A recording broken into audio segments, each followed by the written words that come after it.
இன்றைக்கி நம்ம பார்க்க போகிற டாபிக் சிம்பிள் ப்ரெசன்ட். ஆல்ரெடி பார்த்திங்கன்னா நம்ம present tense, past tense, future tense அப்படின்ட்டு 3 டென்ஸையும் பார்த்தோம். அந்த 3 டென்ஸ்லையும் பார்த்திங்கன்னா ஒவ்வொரு இதுக்கும் பார்த்திங்கன்னா 4 சப்டிவிஷன்ஸ் இருக்குது. அந்த இப்போ நம்ம சிம்பிள் ப்ரெசன்ட் பார்க்க போகிறோம். அதாவது ப்ரெசன்ட் டென்ஸில் இருக்கக்கூடிய 4 சப்டிவிஷன்ஸையும் பார்க்கலாம். அதில் ஃபர்ஸ்ட் ஒன் பார்த்திங்கன்னா சிம்பிள் ப்ரெசன்ட். சிம்பிள் ப்ரெசன்ட் அப்படின்னு பார்த்திங்கன்னா நம்ம ஆஸ் யூஷுவலி டெய்லி நடக்கக்கூடிய ஹேபிட்ஸு, யூனிவர்சல் ட்ரூத்து, அதுக்கப்புறம் ப்ரோவர்ப்ஸ், இது எல்லாமே பார்த்திங்கன்னா சிம்பிள் ப்ரெசன்ட்டில் வரும். இந்த சிம்பிள் ப்ரெசன்ட் ஃபஸ்ட் என்னென்னு பார்த்தீங்கன்னா நம்ம எந்தெந்த சூழ்நிலையில் யூஸ் பண்ணலாம், அதாவது சிம்பிள் ப்ரெசன்ட் எந்தெந்த சூழ்நிலை யூஸ் பண்ணலாம் அப்படின்னு சொல்லி நம்ம பார்க்கலாம்.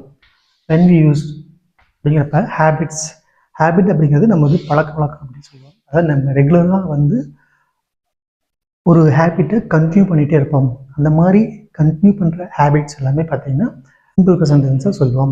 இதில் பார்த்திங்கன்னா நம்ம இந்த டூரேஷன் எப்படின்னு பார்த்திங்கன்னா பாஸ்ட்டு, ஃப்யூச்சர், ப்ரெசன்ட் அப்படிங்கிறது நமக்கு இன்பிட்வீன் தான் இருக்கும். அதாவது ப்ரெசண்ட்டில் அந்த டூரேஷன் கிடையாது, இந்த டைமில் முடிஞ்சிடும். ஓகேங்களா? எக்ஸாம்பிளுக்கு பார்த்திங்கன்னா I drink tea every morning, அதாவது நான் ஒவ்வொரு காலையும் பார்த்திங்கன்னா டீ குடிப்பேன். Or I drink coffee, coffee every morning அப்படின்னு சொல்லலாம். அதாவது நம்ம ஒரு ரொட்டீனாக ஒர்க்கை டெய்லி செய்கிறோம். ஓகேங்களா? அதுதான் ஹேபிட்ஸில் வரும். நெக்ஸ்ட் பார்த்திங்கன்னா I take a bath every single day. அதாவது நான் ஒவ்வொரு தினமும் ஒவ்வொரு நாளும் நான் பாத் பண்ணுவேன், குளிப்பேன் அப்படின்னு சொல்லுவோம். ஓகேங்களா? இது ரெகுலர் ஹேபிட்ஸில் வந்துடும். நெக்ஸ்ட் பார்த்திங்கன்னா ஐ wake up early every morning. Every morning அப்படிங்கிறது நான் ஒவ்வொரு நாளும் பார்த்திங்கன்னா அதிகாலையில் எழுதுவேன். ஓகேங்களா? இது எல்லாமே பார்த்திங்கன்னா நம்ம ரெகுலராக ஒவ்வொரு நாளும் நடக்கக்கூடிய ஹேபிட்ஸ். அதனால் இது பார்த்திங்கன்னா ஹேபிச்சுவல் ஆக்டிவிட்டிஸ் அப்படின்னு சொல்லுவாங்க, இல்லை ஹேபிட்ஸ் அப்படின்னு சொல்லுவாங்க. இதை சிம்பிள் ப்ரெசன்ட்டில் நம்ம டெய்லியும் சொல்லுவோம். நெக்ஸ்ட் சிம்பிள் ப்ரெசன்ட் பார்த்திங்கன்னா ஜென்ரல் ட்ரூத்தில் யூஸ் பண்ணுவோம். ஓகேங்களா? இந்த ஜென்ரல் ட்ரூத் அப்படிங்கிறது பார்த்திங்கன்னா அதாவது காமனாக எப்பயுமே மாறாத ஒரு உண்மையை நம்ம சொல்கிறது பார்த்திங்கன்னா அதுதான் ஜென்ரல் ட்ரூத் அப்படின்னு சொல்லுவாங்க. The sun rises in the east, அதாவது சூரியன் பார்த்திங்கன்னா எப்பயுமே உதிக்கிற இடம் மாறாது. அதனால் அதை நம்ம மாற்றவே முடியாது. இது காமனான ஒரு உண்மைன்னு சொல்லலாம். ஓகேங்களா? அதேமாதிரி water boils at 100 degree Celsius. ஓகேங்களா? எப்பயுமே பார்த்திங்கன்னா தண்ணிங்கிறது 100 டிகிரி செல்சியஸில் கொதிக்கும். இது எல்லாமே பார்த்திங்கன்னா யூனிவர்சல் ட்ரூத் அப்படி காமன் ஃபேக்டர் அப்படின்னு சொல்லுவாங்க. இதுக்காகவும் நம்ம இண்டிகேட் பண்ணுறதுக்கு சிம்பிள் ப்ரெசன்ட் டென்ஸ் தான் யூஸ் பண்ணுவோம். அடுத்தது பார்த்திங்கன்னா சிம்பிள் ப்ரெசன்ட் எங்கே யூஸ் பண்ணாங்க பார்த்திங்கன்னா பர்மனெண்ட் சிச்சுவேஷனில் யூஸ் பண்ணுவாங்க. அதாவது நான் பர்மனெண்ட்டாக ஏதோ ஒரு விஷயத்தில் இது இன்வால்வ் ஆகிருக்கு அப்படிங்கிறப்ப அதுக்கு நம்ம பர்மனெண்ட் சிச்சுவேஷன் யூஸ் பண்ணிக்கலாம். எக்ஸாம்பிள்ஸ் பார்த்திங்கன்னா ஐ லிவ் இன் ஈரோடு, அதாவது நான் இப்போ ஈரோட்டில் இருக்கேன், அதாவது ஃபஸ்ட்டு குட்டி வைக்கிறேன், நான் ஈரோட்டில் வசிச்சுட்ருக்கேன். ஐ லிவ் இன் சென்னை, நான் இப்போ சென்னையில் தங்கியிருக்கேன். ஓகேங்களா? இந்த மாதிரி ஒரு பர்மனெண்ட் சிச்சுவேஷன்ஸுக்கும் நம்ம என்ன பண்ணிக்கலாம்னா சிம்பிள் ப்ரெசண்ட்டை யூஸ் பண்ணி டென்ஸை ஃபார்ம் பண்ணிக்கலாம்.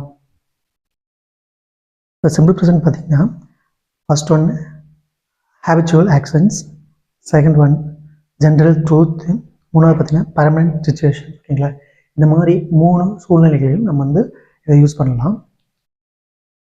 இதில் சிம்பிள் ப்ரெசன்ட்டில் சென்டென்ஸ் ஸ்ட்ரக்சர் அப்படின்னு பார்த்தீங்கன்னா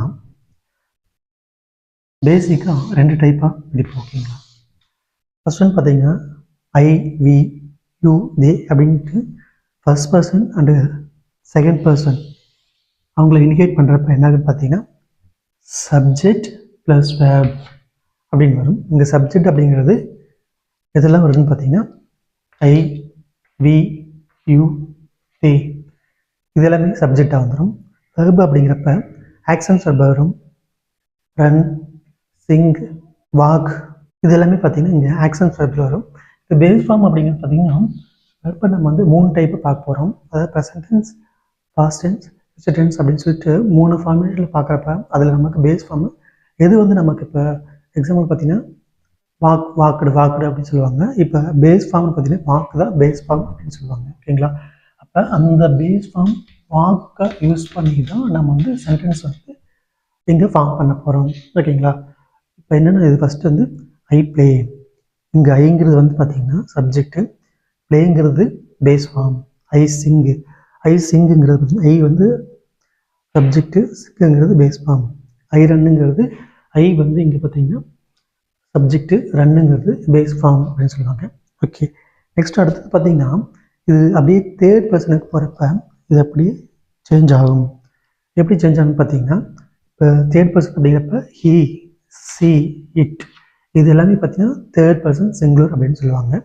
இப்போ தேர்ட் பர்சன் பார்த்தீங்கன்னா ஃபர்ஸ்ட் ஒன் பார்த்தீங்கன்னா சப்ஜெக்ட், வேர்ப், பட் வேர்பு கூட என்னாகுன்னு பார்த்தீங்கன்னா எஸ், இஎஸ், ஐஇஎஸ் அப்படின்னு சொல்லிட்டு டிஃப்ரெண்ட்டு தான் வந்து சேஞ்ச் ஆகும். ஓகேங்களா? அதாவது தேர்ட் பர்சன் சிங்கிளுக்கு மட்டும் பார்த்தீங்கன்னா எக்ஸெப்ஷன் மாதிரி, அதாவது வேர்பு கூட பார்த்தீங்கன்னா அது சிம்பிள் ப்ரெசண்ட்டில் மட்டும் வேர்பு கூட எஸ், இஎஸ், ஐஇஎஸ் அப்படின்னு சொல்லிட்டு டிஃப்ரெண்ட் டைம்ஸ் உங்களுக்கு வந்து ஃபார்ம் ஆகும். எக்ஸாம்பிளுக்கு he plays cricket, he plays cricket. But இதே பார்த்தீங்கன்னா ஃபர்ஸ்ட் பர்சனாக இருந்திருந்தால் ஐ பிளே கிரிக்கெட் வந்துருக்கும். பட் இங்கே தேர்ட் பர்சன் அப்படிங்கிறது ஹீ பிளேஸ் கிரிக்கெட், அதாவது இந்த இடத்துல எஸ் அப்படிங்கிறது ஜாயின் ஆகிருக்கு. இது வந்து ஆங்கிலத்தினுடைய ரூல் அப்படின்னு சொல்லலாம். ஓகேங்களா? அடுத்து சிம்பிள் டென்ஸில் சிம்பிள் ப்ரெசண்டில் நெகட்டிவ் அண்ட் இன்ட்ரோகேட்டிவ் சென்டென்ஸ் எப்படி ஃபார்ம் பண்ணுறோன்னு பார்க்கலாம். அதாவது நெகட்டிவ் அப்படிங்கிறது பார்த்தீங்கன்னா இதில் எதிர்மறை வாக்கியங்கள் அப்படின்னு சொல்லுவாங்க. இன்ட்ரோகேட்டிவ் அப்படிங்கிறது கேள்வி வாக்கியங்கள் அப்படின்னு சொல்லுவாங்க.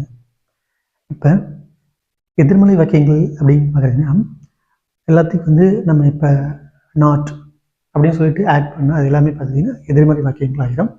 இப்போ ஃபஸ்ட் பார்த்தீங்கன்னா ஐ, வி, யூ, தி. ஓகேங்களா? இது நாங்கள் காமனாக யூஸ் பண்ணுற ஃபார்மேட். அதுக்கடுத்து பார்த்தீங்கன்னா இந்த இடத்துல என்னங்கன்னு பார்த்தீங்கன்னா do not, do not or don't, do not or don't அப்படின்னு சொல்லி யூஸ் பண்ணுவோம். நெக்ஸ்ட் அடுத்து வேர்ப் யூஸ் பண்ணுவோம். ஓகேங்களா?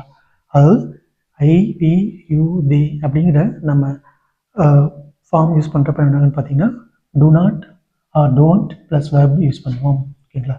நெக்ஸ்ட் பார்த்தீங்கன்னா தேர்ட் பர்சன் இது சிங்குலருக்கு வரப்ப ஹி, சி, இட் அப்படிங்கிறது ஒரு காமனாக வந்துடும். ப்ளஸ் இந்த இடத்துல does not, does not or doesn't, does not or doesn't அப்படின்னு சொல்லுவோம். ப்ளஸ் வந்து வேர்ப் வந்து ஆட் பண்ணிக்குவோம். ஓகேங்களா? அதாவது ஹே, சி, இட் கூட does not or doesn't plus verb இந்த மூணையும் ஆட் பண்ணால் கிடைக்கக்கூடிய வாக்கியம் தான் பார்த்தீங்கன்னா நமக்கு வந்து நெகட்டிவ் சென்டென்ஸ் அப்படின்னு சொல்லுவாங்க. எக்ஸாம்பிள்ஸ் பார்த்தீங்கன்னா I don't like, I don't like milk, I don't like milk அப்படின்னு சொல்லுவாங்க. இந்த இடத்துல பார்த்தீங்கன்னா நமக்கு என்னென்னா அதாவது நம்ம எனக்கு மில்க் பிடிக்கும் அப்படிங்கிறது ஒரு பாசிட்டிவான விஷயம். பட் அது நெகட்டிவாக சொல்கிறப்ப டு நாட் மீன்ஸ் டோன்ட் அப்படின்னு சொல்லி யூஸ் பண்ணுறோம். அதனால் அது வந்து ஒரு நெகட்டிவ் சென்டென்ஸ் அப்படின்னு சொல்லுவாங்க. நெக்ஸ்ட் பார்த்தீங்கன்னா தேர்ட் பர்சன் சிங்குலருக்கு he doesn't like milk, he doesn't. இந்த இடத்துல டசன்ட் அப்படிங்கிறது பார்த்தீங்கன்னா ஒரு நெகட்டிவான ஒரு வேர்டு அப்படின்னு சொல்லலாம். ஓகேங்களா? அதாவது எனக்கு வேணும் அப்படிங்கிறத விட எனக்கு பிடிக்காது அப்படிங்கிறது நம்ம எதிர்மறையாக சொல்கிறது பார்த்தீங்கன்னா யூஸ் பண்ணுறது எல்லாம் பார்த்தீங்கன்னா நெகட்டிவ் சென்டென்ஸ் அப்படின்னு சொல்லுவாங்க. அடுத்து இன்ட்ரோகேட்டிவ் சென்டென்ஸ் பற்றி பார்க்க போகிறோம். இன்ட்ரோகேட்டிங் அப்படிங்கிறது ஒரு கொஸ்டினரி வாக்கியம் அப்படின்னு சொல்லலாம். இன்ட்ரோகேட்டிவ் தட் இஸ் கேள்வி வாக்கியம் அப்படின்னு சொல்லுவாங்க. இதுலேயும் பார்த்தீங்கன்னா ஃபஸ்ட் பார்த்தீங்கன்னா first person, second person, I, you, we, we இது காமனாக வந்துடும். அதுக்கப்புறம் டூ. ஓகேங்களா? Do, subject, verb. அதாவது டூ அப்படிங்கிறது வந்து நமக்கு ஃபஸ்ட்டாக வந்துடும். ஓகேங்களா? இதுக்கு முன்னாடி வந்து நெகட்டிவ் சென்டென்ஸில் சப்ஜெக்ட் அதுக்கப்புறம் டூ ஆர்டர்ஸ் வந்தது. ஓகேங்களா? இப்போ இதில் என்னென்னு பார்த்தீங்கன்னா டூ அப்படிங்கிறது நம்ம ஃப்ரண்ட்டில் கொண்டு வந்துட்டால் அது கொஸ்டினரி வாக்கியமாக மாறிடும். Do plus subject plus verb. ஓகேங்களா? இதே மூணு நம்ம ஃபார்ம் பண்ணுறப்ப நம்ம என்ன கிடைக்கும் பார்த்தீங்கன்னா ஒரு இன்ட்ரோகேட்டிவ், அது கொஸ்டின் சென்டென்ஸ் நமக்கு கிடைக்கும், கேள்வி வாக்கியம் கிடைக்கும். எக்ஸாம்பிள் பார்த்தீங்கன்னா டூ யூ லைக் கிரிக்கெட், அதாவது உனக்கு கிரிக்கெட் பிடிக்குமா அப்படின்னு கேட்குறேன். ஓகேங்களா? Do you like milk, do you like tea, do you like coffee அப்படின்னு சொல்லிட்டு நம்ம இது சொல்கிறது எல்லாமே பார்த்தீங்கன்னு சொல்லுவாங்கன்னா இன்ட்ரோகேட்டிவ் சென்டென்ஸ் அப்படின்னு சொல்லுவாங்க. அதாவது இது பார்த்தீங்கன்னா ஐ, யூ, வி, தி அந்த வேர்டை யூஸ் பண்ணுறப்ப மட்டும் இது யூஸ் ஆகும். ஓகேங்களா? நெக்ஸ்ட் அடுத்தது பார்த்தீங்கன்னா தேர்ட் பர்சன் சிங்குலரில் நம்ம யூஸ் பண்ணுறப்ப டஸ் வந்துடும். டஸ், சப்ஜெக்ட், வேர்ப். டஸ் அப்படிங்கிறப்ப இனிஷியலாக அதாவது நம்ம ஆல்ரெடி பார்த்த மாதிரி தேர்ட் பர்சன் சிங்கிளுக்கு மட்டும் எஸ், ஐஎஸ், இஎஸ் அப்படின்னு சொல்லிட்டு 3 டைப்பாக மாறும்.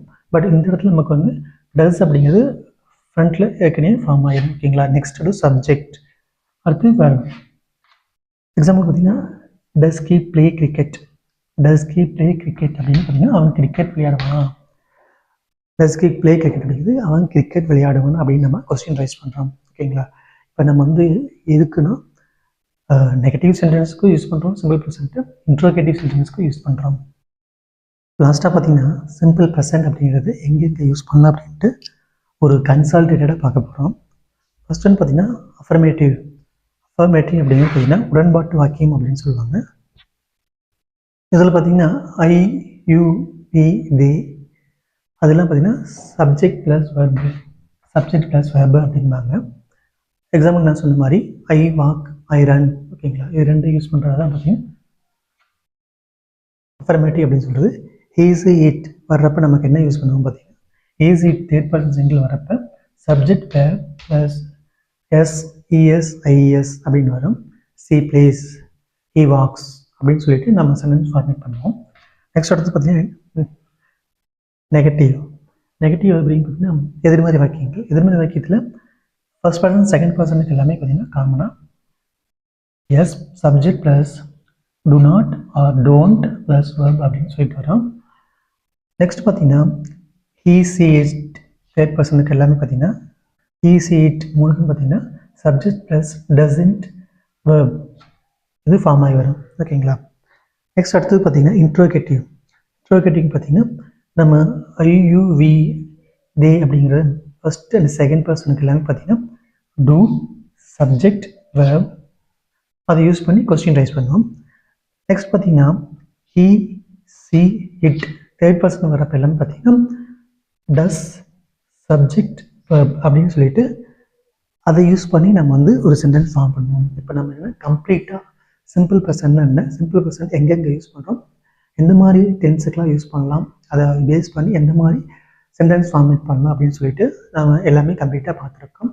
ஓகே, இந்தளவுக்கு இது சப்ஸ்கிரைப் பண்ணுங்கள், லைக் பண்ணுங்கள். நீங்கள் எந்தளவுக்கு எனக்கு சப்ஸ்கிரைப் அண்ட் லைக் பண்ணுறீங்களோ அந்தளவுக்கு எனக்கு ஒரு மோட்டிவேஷனாக இருக்கும். நன்றி.